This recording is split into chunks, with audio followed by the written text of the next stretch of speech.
சோதரம் பிரைஸ்லாம் ஊழியர்களுக்காக நம்ம ஜெபிப்போம். பாஸ்டர்ஸ் ஊழியர்கள் எல்லாருக்காக நம்ம ஜெபம் பண்ணுவோம். கர்த்தராகிய இயேசு கிறிஸ்து ரொம்ப ரொம்ப நல்லவர். சரி, நம்ம அதாவது ஊழியர்கள் பாஸ்டர்ஸ் எல்லாருமே தீர்க்கதரிசியாக இருக்கட்டும், ஊழியர் எத்தனை வகையான 5 வகையான ஊழியர்கள் இருக்குது. அந்த ஊழியங்களில் உள்ள சிறிய ஊழியர்கள், பெரிய ஊழியர்கள், பிரபலமான ஊழியர்கள், காத்திருக்க ஊழியர், வளர்ந்துள்ள ஊழியர்கள் எல்லாருக்காக ஜெபிப்போம். ஊழியர்கள் வந்து அவருடைய ஆசை ஃபுல்லாக இயேசு மேலே தான் இருக்கும்.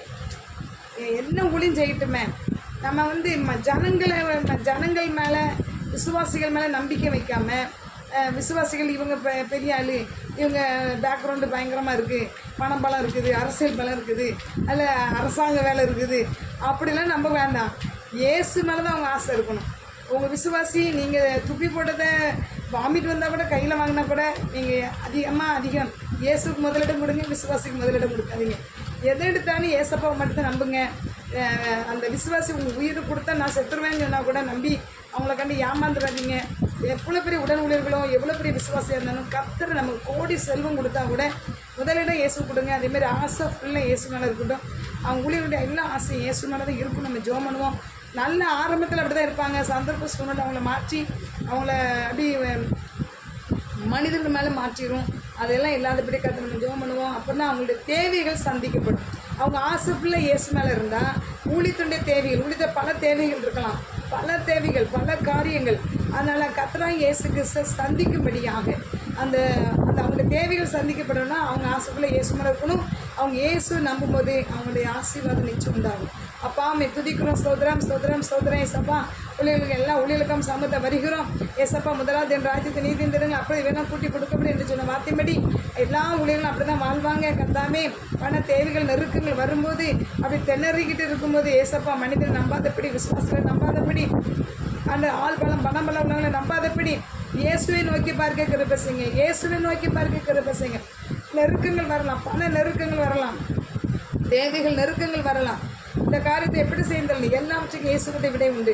எல்லாவற்றையும் இயேசுவிட்ட விடை உண்டு. நாமளாக சுயமாக எதையும் இழுத்துப்பட்டு செஞ்சு கடன் படக்கூடாது. கர்த்தர் சொன்னால் மட்டும்தான் செய்யணும்.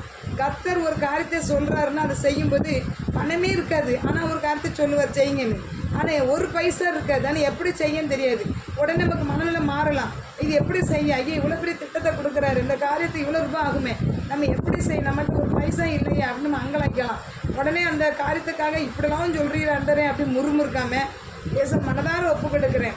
ஏன்னா நமக்கு இல்லை, அது மற்றவங்களுக்கு மனதார ஒப்பு கொடுக்குறானே. இயேசுவே அந்த காரியத்தை ஒப்பு கொடுக்குறேன். ஆனால் நீங்கள் பணத்தை சந்திங்கன்னா மனதார அந்த காரியத்தை செய்கிறேன் அப்படின்னு சொல்லி ஆண்டுட்டு ஒப்புரவாகும்.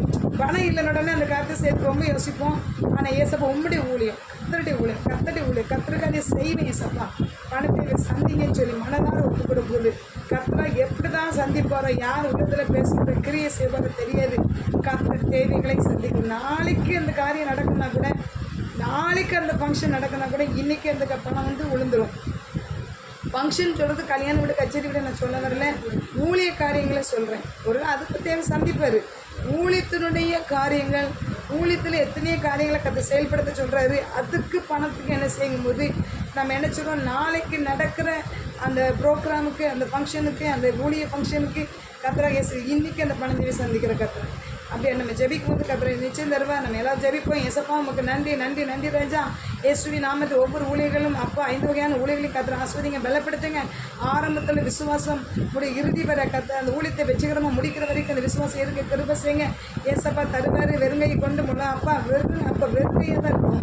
வெறுங்கை தான் ஒன்றும் முடியாது. ஆனால் தேவனால் சந்திக்க முடியும். பண தேவையில சந்திங்க. பணம் எதையுமே சுய ஆசை இச்சம்படி உங்களுக்கு இழுத்து போட்டு எந்த கருத்தையும் செய்யக்கூடாதுப்பா. கர்த்தர் என்ன சொல்கிறாரோ அதை மட்டும் செய்யணும். கர்த்தர் சொல்கிறபடியே வாழணும். கடன் இல்லாமல், பிரச்சனை இல்லாமல், தேவைகள் இயேசுவே சந்திப்பார். ஏசப்பா தேவைகளை சந்தித்து நீ ஆசீர்வதித்து ஊழியர்களை வலிமையாக எடுத்து பயன்படுத்துங்க. ஏசப்பா அதற்கு நமக்கு நன்றி. யாரையும் நம்பி ஜீவிக்காதபடி இயேசுவை மட்டும் நம்ப, இயேசு மேலேயுமே ஆசை இருக்குது. இயேசுவே விசுவாசிக்க அந்த சபையையும் விசுவாசிகளையும் மீனி வாயில் வெளிப்படுனது ஆத்மா அந்த வெளிப்படுறது ராயனதுக்கும் கத்தரி கொடுமை வேதம் சொல்லுது இல்லைங்கள. ஆனால் கூட அந்த வெளிப்பணத்தை கத்திர ஆத்மா வாயில் வச்சு அந்த ஆத்மா உங்கள் கையில் வந்து கொடுக்க ஏவுதல் உண்டாகணும். அது கத்திரால தான் முடியும். அந்த எல்லா ஆத்மாவும் தராது. எல்லா ஆத்மா இறுதி கடினப்பட்ட ஒன்றும் செய்ய முடியாது. ஆனால் ஆண்ட்ராய் இயேசு கிறிஸ்து நம்ம பிடிச்சா மட்டும்தான், அந்த ஆண்ட்ராய் இயேசு கிறிஸ்து கிரியை செய்தால் மட்டும்தான் கிடைக்கும். ஆண்ட்ராய் இயேசு கிறிஸ்து ரொம்ப ரொம்ப நல்லவர். அவர் மூலமாகவே ஆசீர்வாத ஊழியத்தினுடைய தேவைகள் சந்திக்கப்படணும். அவர் தான் நம்ம சந்திக்கணும். வாயை திறந்து மற்றவங்கள்ட்ட கேட்டு ஊழியர்கள் அவமானப்படுறதை விட இயேசுக்கிட்ட கேட்கு அவர் மூலமாக சந்திக்கப்பட்ட கத்த உதவி செய்யும்படியாக ஜெபிப்போம். கர்த்தராகிய இயேசு கிறிஸ்து ரொம்ப ரொம்ப நல்லவர். அப்படிப்பட்ட கிருபைகளையும் ஆண்டவரே முற்றிலுமாக இயேசு நம்பக்கூடிய கிருபைகளை கத்த கொடுத்து ஆஸ்வதிங்க, உயர்த்துங்க, கனமனுங்க, பெரிய கையை செஞ்சனால பின்னாலே ஆமென்.